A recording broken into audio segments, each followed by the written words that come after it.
한식 뷔페, 생선구이집, 캐주얼 한정식 세 가지의 장점을 손님들이 편하게 즐길 수 있는 포지셔닝을 하는 거에 방점을 두고 있었습니다. 매장에 어떤 경쟁력을 잃었거나 했을 때 새로운 대안이 될 수 있는 방식이라고 생각을 합니다.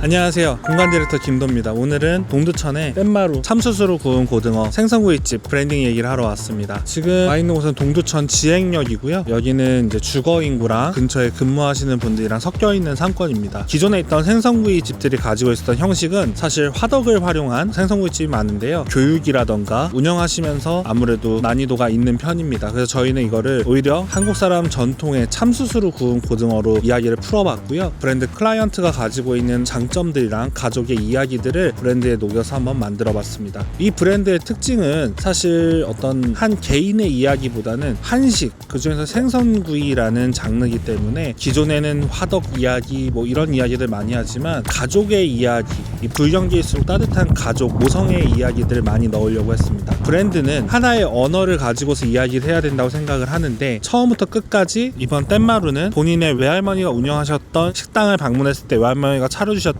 고등어구이랑 식사의 기억을 브랜드 아이덴티티로 녹여서 이야기를 풀어봤습니다. 앞에 보시면 단순한 배너에서도 영업 중, 오픈 이런 뜻이 아니라 마치 가족이나 어머니나 할머니가 얘기했던 것처럼 얼른 밥 먹고 가요, 밥 차려놨어요처럼 처음 들어오면서부터 이 집은 정서적으로 이런 것들을 준비하고 있구나라는 것을 보여드리려고 노력을 했습니다. 그리고 보시면 원래는 흔한 일반 상가들처럼 앞에가 통유리로 되어 있고 강화도어가 달려있는 일반 상가였는데요. 다른 데 돈을 많이 쓰기보단 외부 샤시 교체를 통해서 좀 더 식당의 느낌을 내고 예전에 있었던 샤시 느낌을 내서 손님들이 봤을 때 좀 더 예전의 식당에 추억하고 있는 모습을 보여드리려고 연출을 좀 했습니다. 그리고 외부 간판은 아주 심플하게 만들어서 멀리서도 잘 보이게끔 깔끔하게 만들었습니다. 별도의 로고를 만들지 않은 점은 예전에 외할머니가 하셨던 식당의 컨셉을 가져오는데 과도하게 그래픽이나 이런 것들이 들어가면 그 아이덴티티가 깨질 것 같아서 최대한 폰트도 예스럽게 손글씨체로 고르고 텍스트를 만들면서도 로고나 다른 끼를 크게 부리진 않았습니다. 안으로 들어가서 또 다른 구성 요소들 설명드릴게요.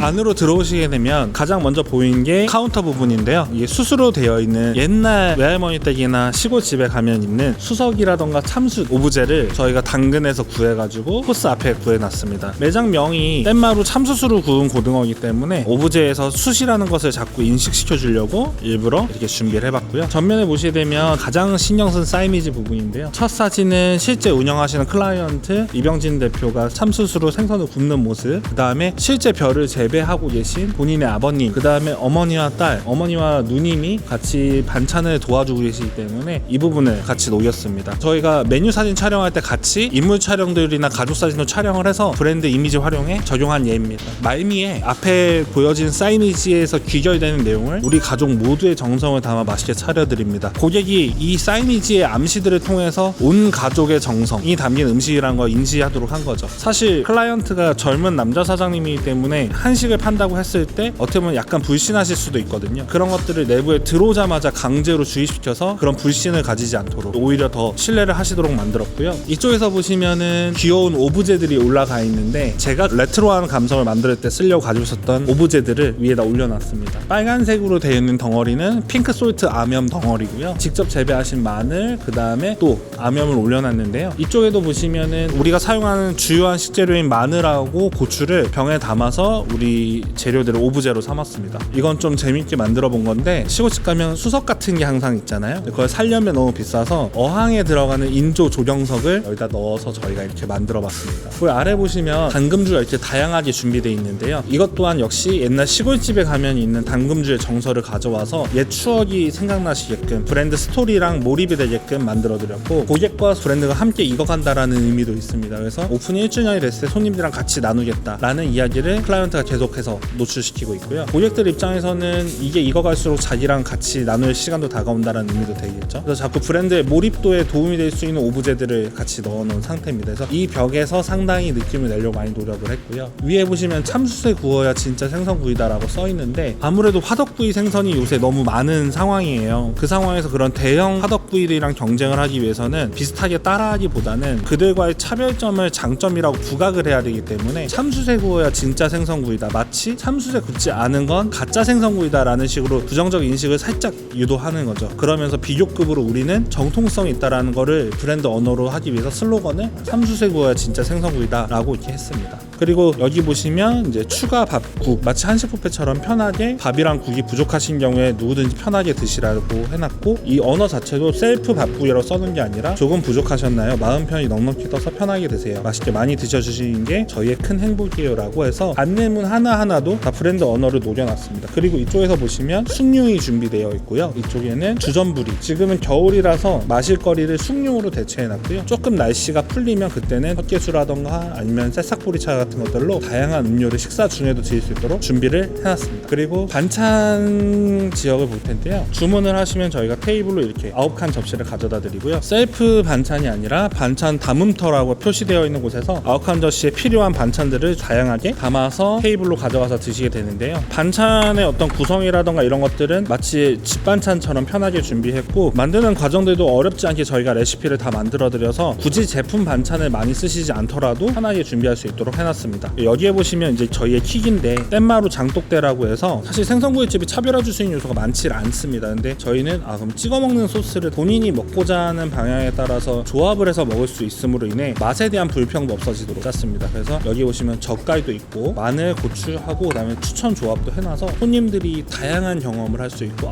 생선구이집인데 이런 게 있네? 라는 다른 기억을 줄 수 있도록 해놨습니다. 이쪽에 보시면 매장 가장 잘 보이는 곳에 브랜드 스토리를 써놨습니다. 외할머니, 가족, 즉 함부로 이거에 의심하거나 공격할 수 없는 가족애를 우리 모두가 쉽게 공감할 수 있는 가족이라는 정서를 브랜드 스토리로 가져와서 브랜드에 대한 지지도나 충성도를 만들 수 있도록 준비를 했습니다. 그리고 메뉴적으로는 여러 가지 메뉴들이 있지만 가장 중요한 핵심은 저희는 찌개에 상당히 많은 공을 들였습니다. 찌개와 생선구이, 미니 고추장 불고기를 같이 즐기는 세트를 만들어 놨는데, 이렇게 함으로 해서 손님들이 상대적으로 마진율이 좋은 찌개를 시킬 수 있도록 유도를 했습니다. 생선구이 2개 나가는 것보다 업무의 양도 훨씬 로드가 적고요. 이렇게 했을 때 마진 구조도 훨씬 좋아서 수치상으로 확인을 했습니다. 손님들 입장에서는 사실 같은 가격인데 동시에 여러 가지를 먹을 수 있다는 장점과 편리함 때문에 이쪽으로 주문이 많이 쏠리고 있는데요. 이렇게 했을 경우에 다른 똑같은 동시에 생선구이 2개가 나가는 집보다 마진율이 훨씬 좋아집니다. 그래서 단순 맛있게만 만드는 게 아니라 이런 내부적인 부분들도 고민을 해야 된다라는 점 같이 고민해 보시면 좋을 것 같고요. 그리고 가장 중요한 생선구이 설명을 좀 드리자면, 생선구이 하실 때 제일 어렵게 생각하시는 부분이 뭘까요? 생선 손질, 그 다음에 오랫동안 집중해서 생선을 구워야 된다는 점인데, 그 부분이 사실 창업의 가장 큰 허들 중에 하나입니다. 근데 저희는 그걸 어떻게 해결했냐면, 대량으로 구울 때 초벌을 가스 오븐, 컨벡션 오븐을 활용해서 동시에 대량으로 생선을 굽고 초벌해 놓은 것을 오븐에서 70% 정도로 익히고 참숯에서 마지막 30%를 익혀서 상대적으로 고기가 화덕이라던가 참숯에서 구운 생선보다 훨씬 덜 마르고 통통한 상태로 나오게 되고, 그 상태에서 마지막에 참숯으로 겉을 바삭하게 구워서 육즙을 가둬주는 효과를 내게 됩니다. 그래서 구워줄 때 이미 스팀이 추가된 상태로 구워지기 때문에 육즙 손실이 적고 고기가 촉촉하게 나오죠. 그 상태에서는 참숯으로 겉만 코팅해주면 바삭하고 기름기 잘잘 흐르는 아주 맛있는 생선구이가 됩니다. 실제로 이 생선구이 교육은 손질된 생선을 받아서 저희가 사용을 하기 때문에 생선구이 담당자가 교육받는데 하루가 아니고 반나절이면 됩니다. 염색이나 이런 것들은 저희가 다 기본적으로 스탠다드를 잡아놨기 때문에 저희가 정해놓은 매뉴얼에 따라서 해동하고 염지액에 담갔다가 오븐에서 편하게 굽고 마무리로 완벌만 참숯에서 해주게 되면 생선구이에서 제일 힘든 생선구이 기술에 대한 부분은 완벽하게 해결이 됩니다. 생선구이 창업에 좀 어려움이나 허들을 가지고 계신 분들이라면 이런 부분을 참고해보시면 좋을 것 같고요. 이쪽 보시게 되면 찌개 같은 경우는 사실 맛을 내기 쉽다고 생각하면서도 그때그때 끓여야 된다는 부담감이 있으신데요. 저희는 모든 양념장 베이스를 따로 만들어두고 식재료를 소분해서 냄비 하나하나당 이렇게 포션을 잡아둡니다. 그 다음에는 준비되어 있는 채수 육수만 넣어서 끓이게 되면 3분에서 4분 내에 모든 게 다 완료됩니다. 사실 3분도 걸리지 않죠. 왜냐면 양은 냄비라서. 이런 식으로 찌개와 생선구이 동시에 편하게 팔 수 있는 매뉴얼과 레시피, 작업 방법을 다 잡아놨기 때문에 누구든지 편하게 생선구이집 창업을 할 수 있도록 준비를 해놨습니다. 생선구이가 지금 잘 되는 거 다들 아실 텐데, 그 부분에 대해서 어떤 어려움이 있거나 창업에 고민이 있으시다면 동두천 땐마루 참숯구이를 많이 와보시고 참고해보시면 좋을 것 같습니다. 그리고 사실 이 브랜드를 기획하면서 가장 중점을 뒀던 건 한식 뷔페, 생선구이집, 캐주얼 한정식 세 가지의 장점을 손님들이 편하게 즐길 수 있는 포지셔닝을 하는 거에 방점을 두고 있었습니다. 그래서 한식 뷔페가 가지고 있는 어떤 편리함, 편안함, 그다음에 캐주얼 한정식이 가지고 있는 공간의 편안함과 깔끔함, 그리고 구성, 그다음에 생선구이가 가지고 있는 네이버에서 줄 수 있는 트래픽이라던가 손님들이 한정 한정식처럼 느끼게 하는 요소들을 모두 다 골고루 잘 베이스를 섞어서 만들어낸 브랜드입니다. 그래서 지금 매장이 애매한 상태셔서 새로운 업종을 고민하시거나 조금 빠져있는 상권에서 주차가 가능한 매장인데 고깃집만 하시느라고 매장의 어떤 경쟁력을 잃었거나 했을 때 새로운 대안이 될 수 있는 방식이라고 생각을 합니다. 기술 교육 받으시는 거나 뭐 이런 거 하루면 되시고요. 편리하게 만들 수 있는 브랜드니까 한번 관심을 가져보시면 좋을 것 같습니다. 기존의 화덕구이에 지쳐있는 모두에게 새로운 생선구이의 모습을 보여드리려고 노력한 땐마루 참수수로 구운 고등어의 이야기를 여기서 마무리하겠습니다. 혹시 생선구이 브랜드나 또 여타 다른 외식업 브랜드 만드는 거에 고민이 있으시거나 어려움 있으신 분들은 아래 제가 메일 주소 남겨놓을 테니까요. 이쪽으로 편하게 연락주시면 저희가 또 많은 고민들 해결해 드릴 수 있도록 하겠습니다. 긴 영상 봐주셔서 감사합니다. 그럼 저는 이만 생선구이 먹으러 가보겠습니다. 감사합니다.